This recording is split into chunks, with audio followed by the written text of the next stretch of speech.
the last 3 of 4 overall, taking on a Milwaukee Bucks team that hasn't lost consecutive games yet this season. A perfect 10-0 following a loss, and no Ricky Rubio, again, as he leads the game with a bruised right thigh.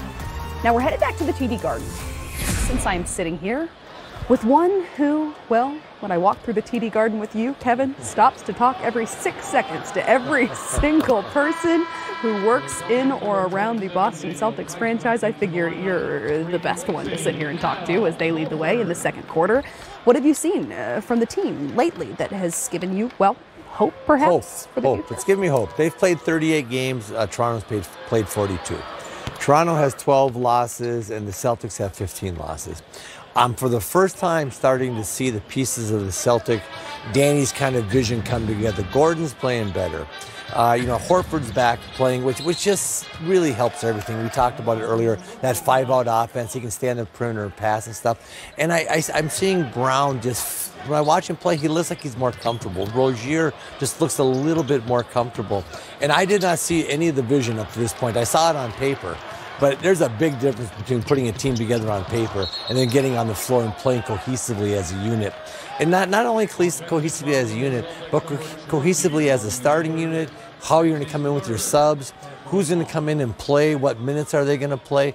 And I'm starting now to just see it come together. And I was very skeptical of this team, but the last few games I've watched them play, I said, okay, I see the Celtics starting to build something. I wouldn't be surprised if they can go on one of those runs now where you win 8 out of 10, then you turn around and back that up with a 9 out of 10, then come up with a 7. All of a sudden, you're rolling. Mm-hmm. And I can see them starting to do that because their defense has been pretty solid all along. But I just wanted to mention that the pieces now are starting to fit a little bit. Do you see a glaring issue that could perhaps be addressed by the trade deadline? I really thought in the past that trade deadline would really help them. I thought they could package up a couple players and just kind of reduce a logjam of 9 guys that all deserve playing time and maybe reduce that, maybe a 3-for-1 type play.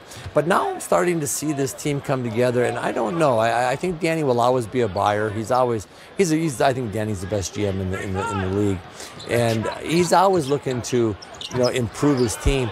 But I think he's getting a little bit more comfortable. It'd be interesting. I'd give old Daniel a call here to see how he's doing. And because Daniel, I want to see how they're doing because I think he's seeing it too. I can see a little bit of a change, and that's important because you've got to be able to play as a 9-10 man strong unit going out there, and I hadn't seen that all year. But so I don't know. I'd say he would like to keep this team together. I do know that, but they've got to play a little bit better. But I do see it happening.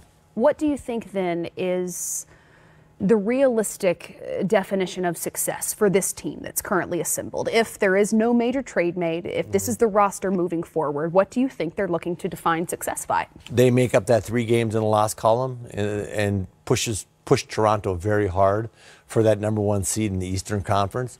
Get to Eastern Conference Finals and see how good you are, what I mean? And right. So I think they've got to make a playoff run. But I think that playoff run starts now for them. I can see it, and I can feel a little something building there. So I know a lot of the years that we were on championship caliber teams in Boston, now is about the time that we really started hitting stride. Like, early January, we got some of the bugs out, and man, all of a sudden we'd go on some runs where we'd win 24 out of 27 games and just steamroll some teams and just get all that confidence and all that momentum and mojo you need to take into the playoffs. And I'd like to see them do that. I think they can. Is there a natural, for lack of a better term, hangover period for a team that goes through a deep playoff run the season prior when you come into those first couple of months of the next season?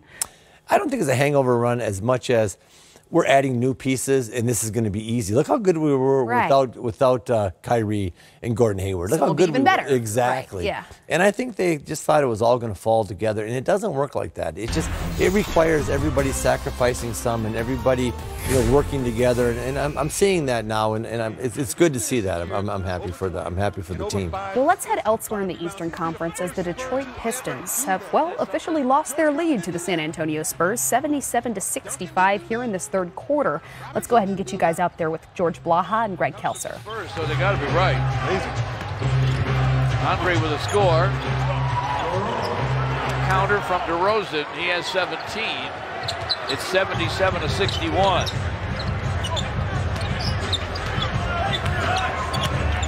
Blake Griffin to the basket, lays it up, lays it in.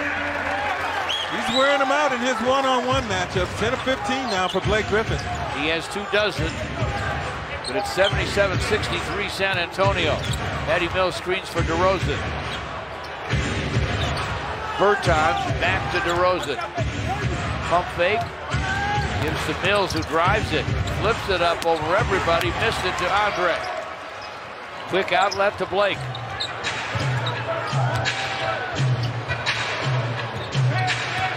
He'll handle against Bertans. Gray with the screen. Blake with a drive and another deuce.